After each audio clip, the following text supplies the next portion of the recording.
Hello student, good morning to all of you. Myself Vishwa Srivastava. Today we will discuss about what is reflexive pronoun and demonstrative pronoun. And in previous video we all have discussed about what is personal pronoun and its definition. And in this video हम लोग देखेंगे reflexive pronoun किसे कहते हैं और demonstrative pronoun किसे कहते हैं. तो first of all reflexive pronoun. तो when the action of the subject reflects upon itself, it is called a reflexive pronoun. जब काम करने का असर खुद सब्जेक्ट पर पड़ना प्रतीत होता है तो उसे हम लोग रिफ्लेक्सिव प्रोनाउन कहते हैं. The action of the subject, काम करने का असर रिफ्लेक्ट्स अपॉन इटसेल्फ, खुद कर्ता पे सब्जेक्ट पे पड़ना प्रतीत होता है तो उसे हम लोग रिफ्लेक्सिव प्रोनाउन कहते हैं. For example, myself, ourselves, yourselves, herself, himself, themselves, itself, इन सारे को हम लोग रिफ्लेक्सिव प्रोनाउन कहते हैं. जैसे जो भी ये सारे वर्ड हैं रिफ्लेक्सिव प्रोनाउन होते हैं कब? जब ये सेंटेंस में ऑब्जेक्ट के जगह पे होंगे, लास्ट में सब्जेक्ट सेंटेंस के लास्ट में होंगे ये सारे वर्ड, तो हम लोग इसे रिफ्लेक्सिव प्रोनाउन कहते हैं. और यदि ये सब्जेक्ट के तुरंत बाद हो, दम आफ्टर सब्जेक्ट के बाद ही ये सारे वर्ड हो, तो उसे हम लोग इम्फेटिक प्रोनाउन कहते हैं, जो कि हम आपको आगे बताएंगे. आगे वाले वीडियो में उसका हम लोग जिक्र करेंगे. तो इस वीडियो में myself, ourselves, yourselves, herself, himself, themself, itself, ये सारे चीज रिफ्लेक्सिव प्रोनाउन है. कब? जब ये सेंटेंस के ऑब्जेक्ट में आएंगे, ऑब्जेक्ट के स्थान पे, इन प्लेस ऑफ ऑब्जेक्ट के स्थान पे अंत में आएंगे, तो ये रिफ्लेक्सिव प्रोनाउन कहलाएंगे. जैसे आई हर्ट माई सेल्फ, इसका हिंदी हुआ मैंने अपने आप को चोट पहुंचाया. तो इसमें क्या है, ये जो काम करने का असर है खुद कर्ता पे पड़ रहा है. तो जो एक्शन ऑफ जो बीइंग होता है, जो काम करने का असर खुद कर्ता पे सब्जेक्ट पे पड़ना प्रतीत होता है, तो उसे हम लोग रिफ्लेक्सिव प्रोनाउन कहते हैं. तो आई हर्ट माई सेल्फ, मैंने अपने आप को चोट पहुंचाया. किसको चोट पहुंचाया? अपने आप को. तो जो हम काम कर रहे हैं चोट पहुंचाने का, वो किस पे उसका असर पड़ रहा है? खुद हम पे पड़ रहा है, सब्जेक्ट पे पड़ रहा है, कर्ता पे पड़ रहा है, तो हम लोग उसे रिफ्लेक्सिव प्रोनाउन कहते हैं. वी कैन हेल्प आवरसेल्व्स, हम लोग अपने आप का मदद कर सकते हैं. तो हम लोग जो मदद कर रहे हैं वो किसका कर सकते हैं? हम लोग खुद अपने आप का कर सकते हैं. तो जो मदद करने का जो काम हो रहा है वो किस पे रिफ्लेक्स कर रहा है? खुद हम लोग पे, सब्जेक्ट पे. इसलिए वो क्या है? रिफ्लेक्सिव प्रोनाउन है. इसमें आवर सेल्वेस क्या होगा? Reflexive pronoun. इसमें माई सेल्फ क्या होगा? रिफ्लेक्सिव प्रोनाउन हो गया. And next is she cut her finger herself, उसने अपनी उंगली को स्वयं काट ली. तो वो जो उंगली काटने का जो वह काम कर रही है, वो खुद किस पे असर पड़ रहा है? उसके खुद शरीर पे, उसके शरीर पे असर पड़ रहा है, उस सब्जेक्ट के शरीर पे पड़ रहा है. तो यहाँ क्या हो गया? हरसेल्फ क्या हो जाएगा? रिफ्लेक्सिव प्रोनाउन हो जाएगा. And next is the child hurt himself, बच्चे खुद को चोट पहुंचाए. तो बच्चे जो चोट पहुंचाए वो किसको पहुंचाए? खुद को, अपने आप को.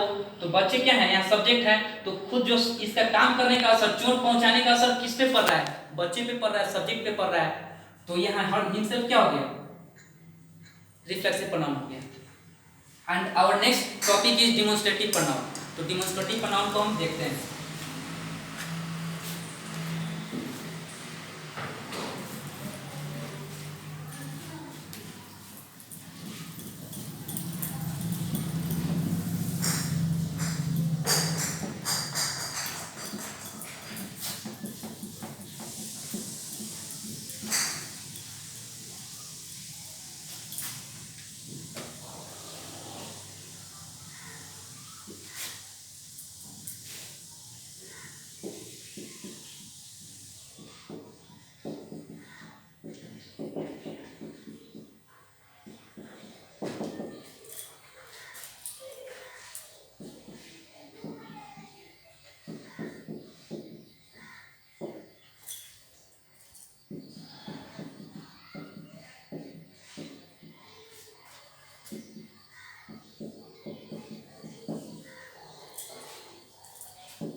देखिए, तो इसमें हम लोग देखेंगे first of all demonstrative pronoun. तो डेमोस्ट्रेटिव प्रोनाउन किसे कहते हैं? तो the pronoun that points to be the objects that they refer to are called demonstrative pronoun. इसका मतलब हुआ कि प्रोनाउन वैसा प्रोनाउन जिससे किसी व्यक्ति या वस्तु को निर्देशित, इंगित या सूचित करने के लिए किया जाता है, तो उसे हम लोग डेमोस्ट्रेटिव प्रोनाउन कहते हैं। जैसे किसी भी वस्तु हो या व्यक्ति हो, उनको अगर हम सूचित करने के लिए, इंगित करने के लिए जिस शब्द का प्रयोग करते हैं उसे हम लोग डेमोस्ट्रेटिव प्रोनाउन कहते हैं। तो इसमें this, that, this, those, this, that, this, those, ये सारे क्या हैं? डेमोस्ट्रेटिव प्रोनाउन है। डेमोस्ट्रेटिव प्रोनाउन है। ये सब वर्ड कब डेमोस्ट्रेटिव प्रोनाउन होंगे? जब इनके आगे कोई नाउन नहीं रहेगा तब। अगर इन सारे वर्डों के आगे अगर नाउन आ जाए, कोई भी नाउन, तो वो डेमोस्ट्रेटिव एडजेक्टिव हो जाते हैं। तो देखिए, दिस इज योर बुक, यह तुम्हारा किताब है। तो इन दिस सेंटेंस दिस क्या है? डेमोस्ट्रेटिव प्रोनाउन है। Next is this is a boy, यह एक लड़का है। तो इसमें दिस क्या है? एक डेमोस्ट्रेटिव प्रोनाउन है। दिस इज ए बेंच, यह एक बेंच है। इसमें दिस क्या है? डेमोस्ट्रेटिव प्रोनाउन है। एंड अदर सेंटेंस इज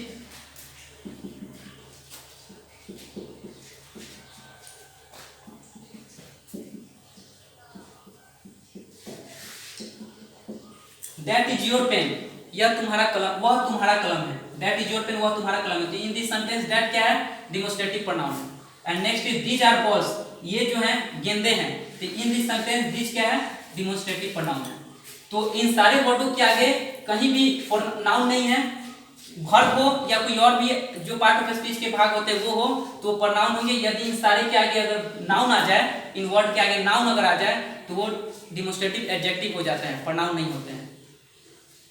तो ये दिस, दैट, दिस, दोज क्या है? Demonstrative pronoun. ओके हो, आप लोग समझ चुके होंगे। Okay, thank you.